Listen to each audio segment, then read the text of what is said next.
अरे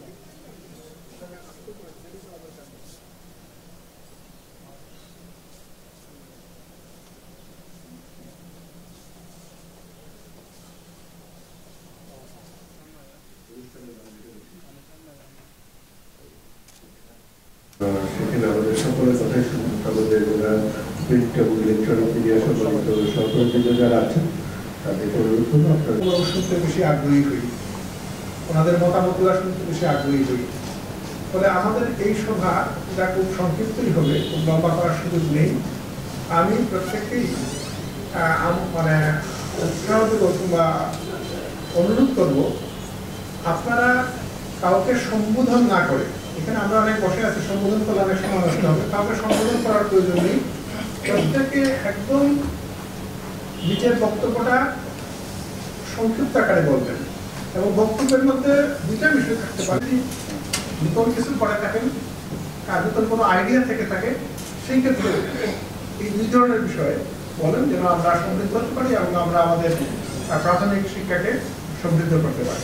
আমাদের প্রাথমিক বিদ্যালয় নিয়ে যেটা লক্ষ্য, সেটা হচ্ছে প্রাথমিক বিদ্যালয়ের শিক্ষার্থীরা এখানকার শিক্ষা শেষে তাদের যে জ্ঞানগত প্রাথমিক দক্ষতা, যেটা অর্থাৎ মাতৃভাষায় সে সুন্দর করে পড়তে পারবে, তার মনোভাব লিখে প্রকাশ করতে পারবে এবং প্রাথমিক গাণিতিক দক্ষতা যেমন যোগ বিয়োগ গুণ ভাগ সেইগুলো করতে পারবে। সে একদম মিনিমাম, একজন প্রাথমিক পাশ করা শিক্ষার্থী একদম মিনিমাম হচ্ছে সেইটুকু পারবে। সেটা হচ্ছে আমাদের একদম বেসিক টার্গেট প্রাথমিক শিক্ষার ক্ষেত্রে, এবং আমরা সেই লক্ষ্যেই কাজ করছি। আমাদের কর্মকর্তার সংখ্যার সংকটের একটা প্রসঙ্গ আছে, সেই ক্ষেত্রে আমরা নিয়োগ দিব, কারণ আমাদের অনেক পোস্ট ভ্যাকেন্ট রয়ে গেছে, আমরা নতুন করে নিয়োগ দেব।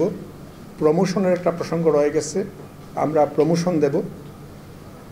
আর অন্য যে প্রসঙ্গগুলো বললেন আপনি, যে শিশু শ্রমের প্রসঙ্গটা, সেটা অঞ্চলভেদে ভিন্ন রকমের, এবং যেসব অঞ্চলে যে ধরনের সমস্যা সেই অনুযায়ী আমরা ব্যবস্থা নেব।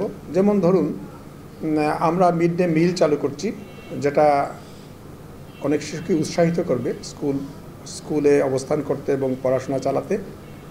যেসব শিশুরা অর্থনৈতিক কারণে ঝরে পড়ছে, তাদের জন্য আমাদের আলাদা ধরনের ব্যবস্থা রয়ে গেছে। উপ আনুষ্ঠানিক শিক্ষা বোর্ডও বলে আমাদের আলাদা প্রতিষ্ঠান রয়ে গেছে এবং তারা কাজ করছে। এবং চট্টগ্রাম অঞ্চলেই আমাদের একটা প্রকল্প চলছে, স্কিলফো প্রজেক্ট বলে সেটা, যেখানে আমরা শিশুদের প্রাথমিক শিক্ষা দেওয়ার পাশাপাশি তাদের জীবনমুখী বিভিন্ন রকম কাজের ট্রেনিং দিচ্ছি, যেন তারা কর্মক্ষম হয়ে ওঠে এবং উপার্জনক্ষম হয়ে ওঠে। এই